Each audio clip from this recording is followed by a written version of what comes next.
जब पूरी दुनिया खुद को यूएस या रशिया कैंप के बेसिस पे डिवाइड कर रहा है, उस टाइम चाइना या इंडिया के कैंप के बेसिस पे डिवाइड करते हुए पाए जाते हैं। चाइना का भारत को घेरने वाला प्लान पे आज के दिन भारत ने एक बहुत बड़ा डेंट लगाया है। इंडिया का पोजीशन, इस टॉपिक के बारे में एक्सप्लेनेशन और मेरे ओपिनियन से पहले मैं हूं Asit and you are watching Asit explains. Let's get started. Indian ocean का एक ऐसा देश जो कि लगभग 1200 आइलैंड से बना हुआ है और जिसमें से सिर्फ 187 आइलैंड्स में लोग रहते हैं। हाँ जी, यहाँ बात चल रहा है मालदीव्स के बारे में। अगर हम भारत के साउथ की ओर चलते हैं और श्रीलंका से भी नीचे वेस्ट की ओर हमें एक ग्रुप ऑफ आइलैंड्स दिखाई पड़ता है जो कि रिपब्लिक ऑफ मालदीव्स है, जो कि अपने इकोनॉमी के लिए बेसिकली टूरिस्ट पे बहुत डिपेंडेंट है। हिस्टोरिकली मालदीव भारत का एक बहुत ही क्लोज फ्रेंड हमेशा से रहा है। बट अभी 2023 में जब मालदीव में प्रेसिडेंशियल इलेक्शन था, तब चाइना के इन्फ्लुएंस की वजह से वहाँ एक बहुत बड़ा मूवमेंट शुरू हो जाता है इंडिया आउट के नाम से, जिसको अभी के टाइम के मालदीव के प्रेसिडेंट मोहम्मद मुइजू लीड करते हैं। जिसमें मालदीव के जनता को ये गुमराह किया जाता है कि भारत और भारत के मिलिट्री मालदीव के ऊपर कंट्रोल करने के साथ साथ एक बहुत बड़ा सर्विलेंस और स्पाई नेटवर्क चला रहे हैं। जबकि उस टाइम पे भारत के महज 75 पर्सनल्स, जो कि भारत के द्वारा दिए गए हेलीकॉप्टर और डोनियर एयरक्राफ्ट के मेंटेनेंस और सर्विसिंग करने के साथ साथ और इन्हीं एयरक्राफ्ट से मालदीव के बॉर्डर के रखरखाव, मालदीव के क्रिटिकल पेशेंट को एयरलिफ्ट करके इंडिया ट्रीटमेंट के लिए ले जाया जाता था। बट इलेक्शन में क्या होता है, मालदीव के टूरिस्ट पे डिपेंडेंट जनता ने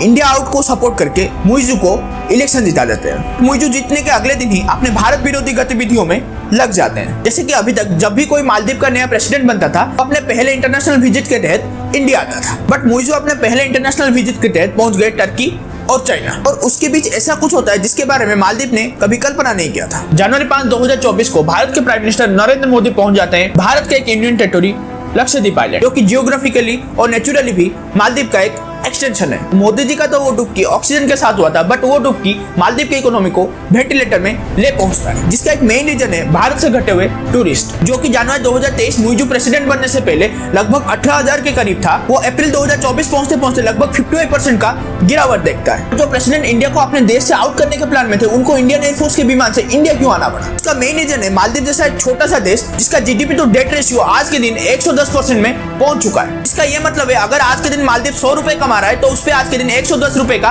खर्चा या जिम्मेदारियां हैं, जो कि एक बहुत चिंताजनक सिचुएशन है। बट मुइजू के दोस्त टर्की, चाइना और पाकिस्तान का क्या हुआ? वो क्यों नहीं हेल्प कर रहे? तो अगर हम पहले टर्की और पाकिस्तान के बारे में बात करें, वो आज के दिन इनका खुद का इकोनॉमी और करेंसी आज के दिन दोनों पिटा हुआ है, और अगर ये दोनों खुद संभल जाए तो बहुत बड़ी बात होगी। और अगर हम चाइना के बारे में बात करें, आज के दिन चाइना का वो हालत है जो आज के दिन भारत में कर्ज औरों को देने वालों का है। तो मालदीव को भी आज के दिन इन्हीं किसी पे भी भरोसा नहीं रहा, और मालदीव का हालत आज के दिन इतना खराब है कि मालदीव के पास इंपोर्ट करने के लिए महज 1.5 महीने का ही फॉरेन रिजर्व बचा था। और मालदीव जैसा छोटा सा देश जहां एक इकोनॉमिक क्राइसिस कब एक तख्ता पलट का रूप ले ले वो भी किसी को पता नहीं होता। बट अभी मालदीव को हेल्प करने के लिए भारत के द्वारा लगभग $400 मिलियन का करेंसी स्वैप के तहत मदद किया गया, जिसमें भारत मालदीव को US डॉलर, पाउंड और चाइनीज युआन में हेल्प करेगा, और मालदीव उस करी पे इंडियन करेंसी रुपए में करेगा। और इससे पहले भी भारत ने ऑलरेडी $50 मिलियन का हेल्प कर चुका है। पर इस विजिट के बाद मालदीव के मीडिया में एक बहुत बड़ा न्यूज सर्कुलेट कर रहा है। अगर वो सच निकला, मैं भारत के डिप्लोमेसी का एक बहुत बड़ा जीत मानूंगा। खबर कुछ ऐसा है कि मुइजू जब प्रेसिडेंट बन के आए थे, तभी उनके द्वारा मालदीव के नॉर्थ और साउथ में 2 ट्रांसशिपमेंट पोर्ट बनाने का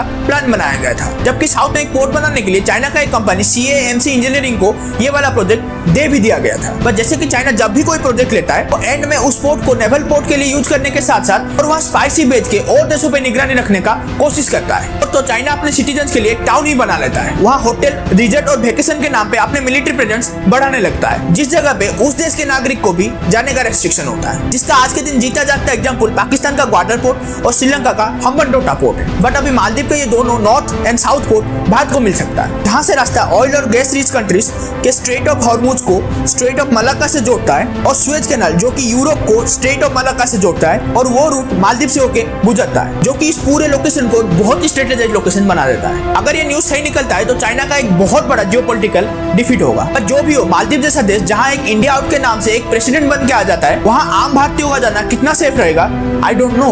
आपका क्या मानना है इस टॉपिक को लेके, मुझे जरूर बताएगा comments. Like more, share more and subscribe more. Thanks for watching. I really appreciate your time.